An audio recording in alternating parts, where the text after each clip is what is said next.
c'est LeDomduVin. I wish you a Happy New Year, because we are the 6th of January today. And today's theme of the video is actually Chateau d'Yquem. I posted a few pictures not a long time ago on my blog and on the social network about Chateau d'Yquem, and especially about some of those bottles from the collection that we have here in the cellar. And I just wanted to show them to you, properly. Pictures can talk, but sometimes a video is actually very nice as well. So we will talk about those vintage later. The few bottles that you have in the back, we will talk about them later. So we have 1944, 1947. Oops, I made mistakes.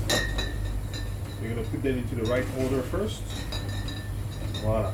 So 1944, 1945, 1946, 1947, 1948, and we have 1949, 1950, and 1953. I will briefly talk about the difference of color and the difference of label a bit later. But first, before we actually go to those bottles from the 40s, I would like to go back to the two jewels, or the two gems of our collection. The two gems of our collection are those two. You may not be able to see the vintage, but I'm going to show you the bottle in a few seconds. This is 1825. This is 1825. There's only a few in the world. I think there's about like 2 or 3 bottles of 1825 Chateau d'Yquem in the world. This is one of them.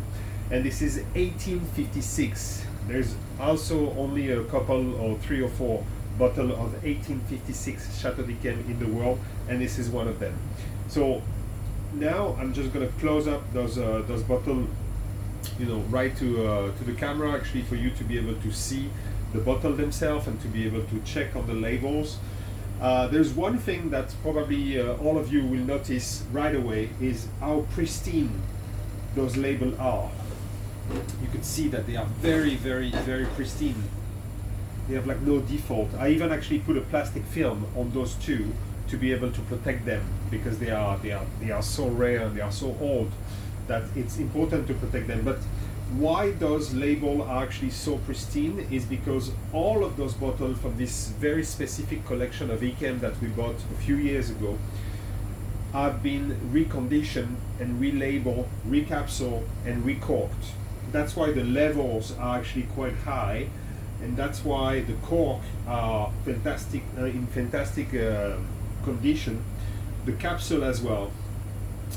And you can see. I will show you. I will close up the phone a bit later. But you can see that some of those cork have the date of the reconditioning, which is normal. But some of the date differ. You see, like for example, this one is 2009, this one 2009, 2009. This one was reconditioned in 1945. This one was reconditioned in 2009 as well. The 1856 was reconditioned in 1994, and 1825. The 1825 was reconditioned in 2000. So all of these bottles that are included in this collection have been back and forth to the winery to be reconditioned, relabeled, recorked, recapsuled, and that's why they are in pristine condition. That's why the levels are actually quite high, and that's why we were able actually to buy them as well in such condition. It's very, very, very difficult, very rare now to try to buy a collection of Yquem like the one we have, which is going back to vintages up to 1825 or even 1856. Our collection has at least 1 bottle or even 2 bottles for some vintage of every single vintage that has been produced at the Chateau d'Yquem since 1856. So it's a huge collection. I think we have something like 145 or 150 bottle up to, let's say everywhere from 1856 up to 2007, and then after 2007 it's actually quite easy to find. So we have quite a few cases of all of the vintage after 2007. But I would say from 1856 to 2007 we have pretty much at least one bottle, even two or even more on the more recent vintage of all of the vintage that have been produced at Chateau d'Yquem since 1856, which is super rare. There's only about like 2 or 3 or 4 maximum collection like this of Yquem Collection in the world, like the same that we have here. So now I would like to show you the bottle of 1825. I'm gonna try to put it closer to the up. Voila. So as you can see on the label, 1825. This is the vintage. The label is pristine, a bit faded. The color are a bit missing, and it's like kind of a black and white type of color. I put a plastic film on top of it, as you can see, a plastic film to be able to protect it from the dust and from the eventual humidity in the air. The capsule is actually pristine as well. Pristine capsule actually for 1825. As I was saying, it's normal because this wine have been re-corked, and I don't know if we can see it on the cork, but the re-corking vintage is just right here. I'm not too sure if we can see it properly. I'm gonna try to close it up to the, let's see, can you see it? I don't know if we can see properly. It's difficult because I'm alone to do this video, so it's difficult to do both, trying to control the camera and trying to control the, but anyway, just here you have re-corked in 2000 at the property. So as I was saying, this is 1825, one of the most unique bottle of Chateau d'Yquem. There's only a few in the world. This is one of them, and we have the chance and the luck actually to have one of them in our cellar. I don't know if you can see it here. This is a very particular thing actually as well. At the time, in the bottle, you can see it here. Maybe I don't know if you see it properly, but here there is a few default. There's a few bubbles in the bottle. I don't know if you can see them. There's a few default here and here. There's a few bubble in the glass. In the glass of the bottle, there's a few bubbles, and one of these bubble actually burst, and you can see here the bursting of that bubble. It's very, very particular, which makes this bottle even more unique and even more fragile. That's why I'm trying to hold it with 2 hands in front of you. That bubble actually in the glass burst, so it's not a default. I mean, it's a default of the bottle itself, but as you can see, there is a few more. I'm going to try to turn around. You can see the bubble, the default bubble in the glass from that age back in the days on that end blown bottle, and showing to you again that unfortunately that bubble that burst just right at the bottom. And the punt is amazingly deep. I can put nearly you know, up to this, to my finger inside, which is I will say about like 5 centimeters inside, which is pretty amazing. Anyway, I just don't want to move too much that bottle of Chateau d'Yquem 1825 because it's super expensive and it's super rare. As you can see as well, if we put it actually next to that 1949, which happened to be very clear, you can see how dark it is. 1825 is super dark, super dark. So I'm gonna put that bottle like just right here to make sure that I'm not touching it, and make sure that I'm not breaking it either, because I don't want to break it. And I'm going to show you up the 1856. The 1856 that I also cover with a plastic cover, because it's important to cover the label to make sure that the label doesn't get the dust or doesn't get damaged, doesn't get the eventual humidity that you can have in the cellar. As you can see in this one, the level is a bit lower. And that could be explained by 2 factors. One factor is that this bottle was actually refilled and reconditioned in 1994, which is older than actually this one. That's probably why the 1825 has a higher level. The level is slightly lower in this one, and maybe the recondition of the bottle and the levering of the level inside of the bottle was maybe not done the same way in 1994 and in 2000. Maybe in 2000 they were a bit more generous, maybe they had a bit more wine. Maybe in 1994 they added slightly less wine actually to that vintage. So this is the 1856. Oops. I forget to readjust the camera, so you probably actually saw all of this in the blur. I'm going to repeat it actually now that I'm not in the blur no more. So this is the 1856. As I was saying, a level, if you compare it actually to the 1825 here, which was higher, and the 1949 or the 1948 here, you can see that the level is slightly actually lower. It's just because this bottle has been reconditioned in 1994, and so probably, as I was saying, in 1994, the way of re-leveling the wine inside of the bottle was maybe not the same as in 2000. Maybe they were a bit more generous in 2000 than they were in 94. Sorry for repeating, but it's just because before I was in the blur, you may have not seen me or seen the bottle, so I'm repeating the whole thing. So here is the bottle. I'm gonna close it up to the 1856, as you can see. 1856. Beautiful label, slightly faded, but definitely less faded than the 1825. The level is actually slightly low compared to the other bottle, but that's okay.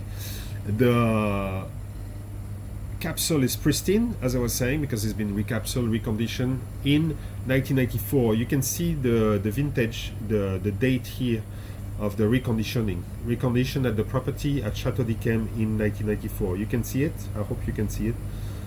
Wow. So, and the color of this one is actually very clear compared to the 1825 that was so light. And here again, the punt is very, very, very deep. I can put actually quite a bit of my finger into it, and I can put about, like, maybe not 5 centimeters, but at least 4 centimeters something. So it's quite deep as well, and very, very, very good condition of the label. But I shouldn't say that, because it's normal for the label to be in pristine condition, because they have been reconditioned, so it's normal. All right, so I don't want to make that video too long because I have to go, unfortunately. So just for fun, I just wanted to actually show you something, a detail that I keep repeating to people, but which is very, very important, and I wanted to show that to you. So when you look at those different vintage, you have 1944, 1945, 1946, 1947, 1948, 1949, 1950, 1953, and here you have some empty bottle of 1966 Magnum that we opened not a long time ago. But anyway, just to compare, and that's why I put the plank in the back, because it's very interesting to compare the difference of color. You can see that the 1944 is very dark, the 1948 is actually very dark, and the 1950 is actually quite dark too. You can see that the 1945, 1946 are kind of lighter, and 1949 is super light, and 1953 is super light.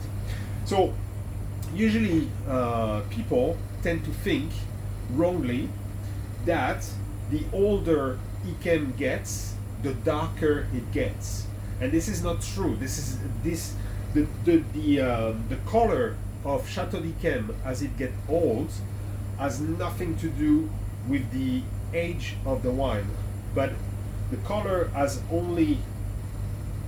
something to do due to the vintage, and you can see it here. This is very clear. This is very clear that 44, 47, 48, 50, super dark, and even darker actually for the 48, which is the darkest of all of them on this lineup. And the 45, 46, a little bit of the 47, definitely the 49, and the 53, much lighter in color. So there's a lot of different things that can affect the color. Not only the vintage, the quality of the vintage, the concentration of the vintage as well, and the color of the vintage at the beginning, how it was. But what can affect the color, unfortunately, of white wine, especially in the bottle of Yquem, because the bottle of Yquem are clear, is the light. The lightning and the light, and how the light affects the color of a white wine can be a factor as well. In this case scenario, those bottles were actually kept out of the light for most of the time. So we cannot say that the light has been affecting those bottles, but it is very possible that you may encounter some bottle of Chateau d'Yquem, for example, a 1953 or 1949, that could be either much darker or either much lighter. And this is not necessarily a fake wine. This is a wine that will have been affected by the light. The light can either actually darken the inside of the color of the wine, or can sometimes in certain circumstances it can actually lighter it as well. So sometimes it can get darker, sometimes it can get lighter. So if you see a bottle of 1949 like this, you can tell yourself that basically the wine is in very good condition and has never really moved, and this is actually the correct color for the wine. If you see something that is much lighter than this, then might have been a problem with the wine. If you see something that is much darker than this, it might actually say that the wine has been affected to too much light. As I was saying, the light is affecting the wine inside due to the fact that the glass that has been used to bottle Chateau d'Yquem is actually clear. It's not a green glass, or it's not a smoked glass. It's actually a clear glass which is transparent. You can see. So that can affect sometimes the color of the wine. So this is the point that I was trying to make in this video, that basically the color of Yquem has nothing to do with the age of the wine. It has more to do actually with the vintage itself and the quality of the vintage, and that is something very important that I want you to understand, because some people sometimes don't understand. They think that the older it gets, the darker it gets, but that's not always the truth, and you can see it here. It's very clear here that it's not the truth. So now I'm going to take the camera and I'm going to do a close-up on all of those bottles for you to see them well, and we're going to end up the video like this. And I'm going to wish you again a very happy new year and all the best wishes actually for this year 2020. I hope it's going to be a better year than last year.